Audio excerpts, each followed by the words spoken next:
Movie recommendation, Sher Shah. Sher Shah अभी तक में फ़िलहाल one of the most powerful impactful movie है। बात करते हैं एक्टिंग से, सबसे पहले नहीं उससे भी पहले स्टोरी से। शेरशाह एक ट्रू इवेंट, थोड़ा बहुत बॉलीवुड का मसाला, क्योंकि हम बिल्कुल ही ट्रू नहीं कर सकते, तो उसके बावजूद लेकिन जो भी मसाला लगाया गया परफेक्ट है। Story bang on. ये मैं कुछ वैसे बोलने वाली है नहीं, वो बिल्कुल नॉर्मल सी स्टोरी है, लेकिन सिनेमेटोग्राफी और स्क्रीन प्ले बहुत बेहतरीन है। ये कोई बता के मुझे ख़राब नहीं करना चाहिए, आपको देखनी चाहिए। एक्टिंग पे आता है। एक्टिंग मेनली आपको सिर्फ सिद्धार्थ, हाँ ये एक लव स्टोरी का इसमें स्प्रिंकल किया गया है, लेकिन बेसिकली ये आर्मी मूवी है, द वॉर मूवी, जैसे लक्ष्य था बिल्कुल वैसा ही है। तो मेन हमारे एक्टर सिर्फ सिद्धार्थ एंड परफेक्ट। एक्चुअली मुझे सिद्धार्थ बहुत, मतलब मेरे लिए वो बहुत अच्छे एक्टर हैं, ओके हैं, मगर शायद उनको आज तक ऐसी मूवी मिली ही नहीं। एक उनका वो बोल्डनेस थोड़ा दिखा था हमें student of the year movie में, उसके अलावा फिर एवरेज से सिद्धार्थ को मूवी मिले एंड उनके रोल्स भी रह गए, शायद इसलिए वो लिमिट होकर रह गए। मगर ये मूवी परफेक्ट है उनके लिए, उनकी एक्टिंग, उनकी इवन हाँ एक्शन की बात करेंगे लेकिन धीरे धीरे। तो सिर्फ एक्टिंग की बात करें तो वो उनके 3 जॉनर में एक्टिंग दिखे हैं। आई मीन एक तो एक वॉर एक्शन सेगमेंट आप कह सकते हो, एक लव सेगमेंट एंड एक चुलबुला कह सकते हो, या फिर एक फ्रेंडली नेचर वाला सेगमेंट। इन तीनों में अगर आपकी लव, मतलब एक लव वाले सेगमेंट की बात करें तो हाँ वैसा हमें पहले देखने को मिल रखा है, स्टूडेंट ऑफ द ईयर में मिल रखा है। मुझे मूवी नेम हंसी तो फंसी, या उसमें भी हमें ये सेगमेंट दिख रखा है, तो कुछ हद तक हम फेमिलियर हैं इससे। मगर एक्शन में हमें दिखा है, एक्शन में जेंटलमैन दिखा है, जो कि है उनकी बहुत अच्छी मूवी है एक्शन के तौर पर। जैसे हमें लक्ष्य में दिखाया गया था, he was aimless, Hrithik Roshan was aimless, and then sudden he met with the Indian army and he just went on and later the story कुछ हद तक हमें ऐसा ही मिलता है यहाँ पे भी। लेकिन सिद्धार्थ अपनी एक्टिंग और एक्शन इस बार दोनों ही बैंग ऑन तरीके से रखे हैं। उन्होंने एक डायलॉग है मूवी के बीच में, जब उन्होंने कहा था कि मैंने ऐसा कुछ सोचता ही नहीं जब मैं वो एक्शन करने जाते हैं। मतलब जब वो एक्शन करने जाते हैं तो वो ये नहीं सोचते सामने वाले गोली लगेगी मुझे या फिर ऐसा। मुझे लगता है वो सिर्फ डायलॉग तक नहीं है, वो सच में वहाँ वो फील किए, क्योंकि उन्हें समझ नहीं आया कि मुझे ये एक्टिंग करना है या फिर ऐसा करना है, क्योंकि उन्होंने लिटरली वो देखने से बिल्कुल टू कॉपी वही फील आता है जैसा उन्होंने कहा था। वो बस चल पड़े कि मुझे जो है मुझे ये करना है। तो ये बहुत ज़्यादा रियलिस्टिक एंड साथ साथ नेचुरल लगता है दोनों ही एट द सेम टाइम। अब बात करने आते हैं एक्शन की। एक्शन, हाँ आप ऐसा कह सकते कितनी बार है, एक्चुअली इन्होंने 3 या 4 एक्शन सेगमेंट रखे होंगे, मतलब थोड़े बड़े वाले, जिनमें ऐसा मुझे भी कई बार लगा कि जब बाकी लोगों को गोलियां लग रही हैं उनको भी लगेगी, या बॉम्ब फुट रहे हैं तो उनको भी लगेंगे, मगर एक गोली भी टच नहीं हुई। अब हम कह सकते हैं कि हाँ ऐसा थोड़ी होता है या ऐसा कुछ भी, या फिर बॉलीवुड तो यार मूवी में इतना चलता है, तभी तो वो शायद हीरो है। अगर वो स्टार्टिंग पहले फाइट में ख़त्म हो जाए या फिर ऐसा कुछ हो जाए तो फिर कैसे। एंड साथ साथ अगर एक तरह से इस डायरेक्शन से भी देखा जाए कि वो एक रियल इवेंट पे है या ट्रू स्टोरी पे है, ट्रू स्टोरी पे है, तो ट्रू स्टोरी के अकॉर्डिंग जब वो कैप्टन बत्रा जब एंड तक फाइट किए हमारे इंडिया के लैंड को रिकैप्चर करने के लिए, तो उन्हें तो ज़िंदा रहना ही था, फिट रहना ही था। लेकिन साथ साथ अगर हम दूसरे सिर्फ मूवीज़ के पॉइंट ऑफ व्यू से भी देखें तो ठीक है यार, आई मीन चल सकता है, क्यों नहीं चल सकता है। जब विन डीजल, आई गेस जिसे पता है वो समझ लीजिए, विन डीजल वो अपना कार उड़ा सकता है एंड एक स्क्रैच नहीं आ सकता है। जब जॉन विक एक कुत्ते के डेथ पे एक इतनी बड़ी अंडरवर्ल्ड दुनिया ख़त्म कर सकता है, तो ठीक है, सामने से आ रहे 4-5 गोलियां डॉज हो सकती है।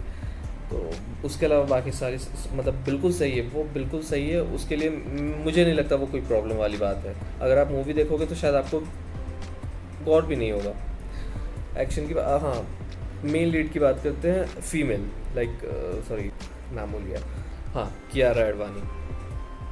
तो कियारा एडवानी का अगर देखा जाए तो हमें वो टिपिकल बॉलीवुड सीन टाइप ही है कि लव सेगमेंट के लिए शो किया जाता है एंड ओवर।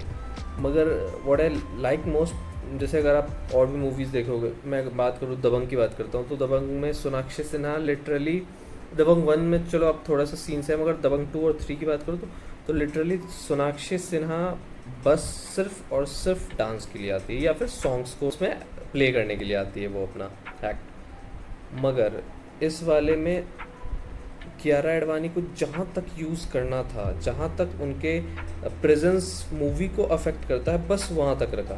बेफिजूल में या सिर्फ गाने को चलाने के लिए उसको वहाँ नहीं ला। हाँ एक सॉन्ग है, एक दो सॉन्ग है जो उनके प्रेजेंस में है, मगर वो सॉन्ग और वो एक्ट वहाँ होना मूवी के स्टोरी को अफेक्ट करता है। आई मीन स्क्रीन प्ले को अफेक्ट करता है, उस पूरे स्टोरी को अफेक्ट करता है, एंड एग्जीक्यूशन में तो सबसे ज़्यादा अफेक्ट करता है, क्योंकि वही एग्जीक्यूशन हमें फिर स्टोरी के एंड में भी देखने को मिलती है।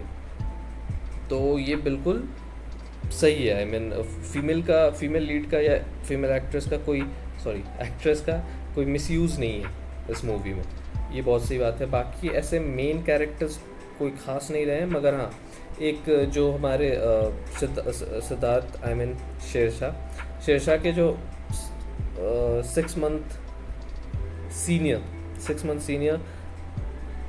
सीनियर जो थे, वो बहुत अच्छे दोस्त और इनकी बहुत अच्छी बॉन्डिंग हो गई थी। तो हाँ हम ये कह सकते थ्रू आउट होल मूवी और throughout whole army scenes और फाइटिंग सीन्स और वॉर सीन्स, ये इनका बहुत ज़्यादा सपोर्ट रहा है। एंड साथ साथ ये कह सकते हैं अपन कि इक्वल टाइम इस स्क्रीन शेयर किए हैं विद सिद्धार्थ या शेरशाह।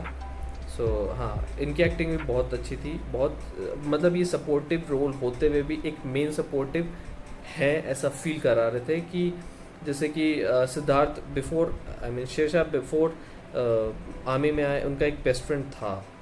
हम कहीं ना कहीं at the end of the movie, at the conclusion time अपन ऐसा कह सकते कि हमने शायद उस फ्रेंड की इतनी वैल्यू फील नहीं की जितना ये बंदा जो अपने आर्मी में मिला था उनकी वैल्यू फील होती है। इवन इवन आर्मी में 2-3 और कैरेक्टर्स हैं जिनकी हमें एंड पे या उनके वॉर है तो ऑफकोर्स उनके शहीद होने पे हमें वो फीलिंग आती है, not only as a Indian but also a kind of friend और bond between the main lead and the side actors.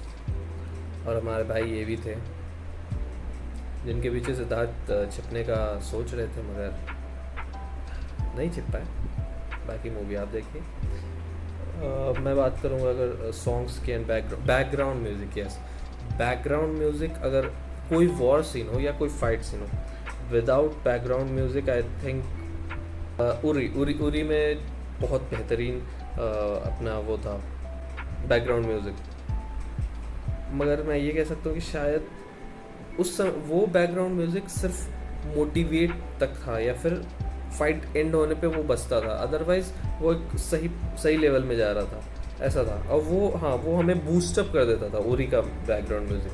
मगर शेरशाह का बैकग्राउंड म्यूज़िक कोई ऐसा ख़ास नहीं है, वो हमें कुछ बूस्टअप नहीं करता है, मगर जो फ्लो है वो परफेक्ट है। आई मीन हमें वो पूरा इनटू द सीन हमारे पूरे माइंड को कंसंट्रेट करवा देता है।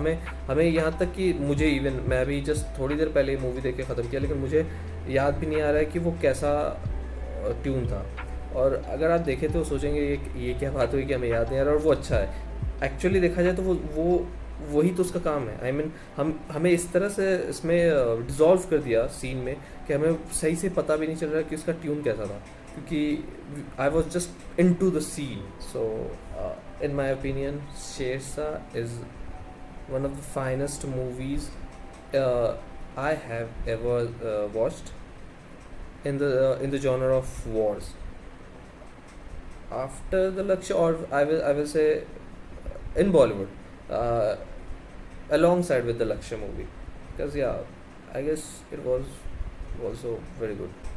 I will say I like Shershaah more than Uri. It's my personal opinion. So final opinion, if I say, ये मूवी देखनी चाहिए, अरे देखो, देखना ही चाहिए। आई मीन अगर हंगामा 2 देख सकते हैं तो ये क्यों नहीं। एंड हाँ, सबसे इम्पोर्टेंट बात ये है कि ये मूवी प्रोड्यूस्ड है करण जौहर के द्वारा, और मूवी बर्बाद नहीं है, मतलब बहुत अच्छी है, अच्छी भी नहीं है, बहुत अच्छी है। तो कम से कम देख लो। ऐसे ऐसे ऐसे केसेस बहुत कम होते हैं, रेयर केसेस है ये कि करण जौहर की मूवी प्रोड्यूस कर रहा है, करण जौहर का हाथ हो और मूवीज़ में फैंसीनेस ना हो। You can say that almost perfect हो, ऑलमोस्ट परफेक्ट। सो यस, अगर स्टार्स की बात करूँ तो मैं दूंगा इसे 4.5 आउट ऑफ 5 स्टार्स। क्योंकि जब जब अपन किसी कैरेक्टर से थोड़ा कनेक्ट होने लगते हैं, या फिर जिस मूवमेंट थोड़ा ज़्यादा वो इन्वॉल्वमेंट फील होता है, वो वहाँ पे कट हो जाता था। लाइक कियारा एडवाणी एंड सिद्धार्थ के जो रिलेशनशिप जैसे बॉन्ड, वो थोड़े से ज़्यादा कनेक्शन फील कराने लगते थे, तब तक वो कट हो जाता था। कहने का मतलब वो वहाँ पे ओवर हो जाता था एंड फिर सिद्धार्थ बॉर्डर पे चल जाता था। सो ओवरऑल परफेक्ट है। हाँ, आप इसे फैमिली के साथ देख सकते हैं। एक दो गाली या छोटे मोटे, मतलब गिन के अगर मैं इसको काउंट भी कर लूँ तो 2 किस एंड 2 से 3 गालियाँ, ओवरऑल 5 पॉइंट्स ऐसे होंगे पूरे 2 सवा 2 घंटे की मूवी में, जिसको आप शायद डॉज कर सकते हो। अगर कर सकते हो तो पूरे फैमिली के साथ देखो। सबसे बड़ी रिग्रेट वाली बात क्या है कि ये मैं सिनेमा हॉल में नहीं देख पाया। आई मीन ऐसी मूवीज़ ही के लिए तो सिनेमा हॉल है, अगर मैं ये नहीं देख पाया तो यार क्या देख पाया। खैर, सो या अगर आपको ये पसंद आता है मेरा मूवी रिकमेंडेशन, तो मुझे प्लीज़ बताएं। हो सकता है मैं इस पर और वीडियोज़ बनाऊँ, क्योंकि काम ही क्या है। बाय।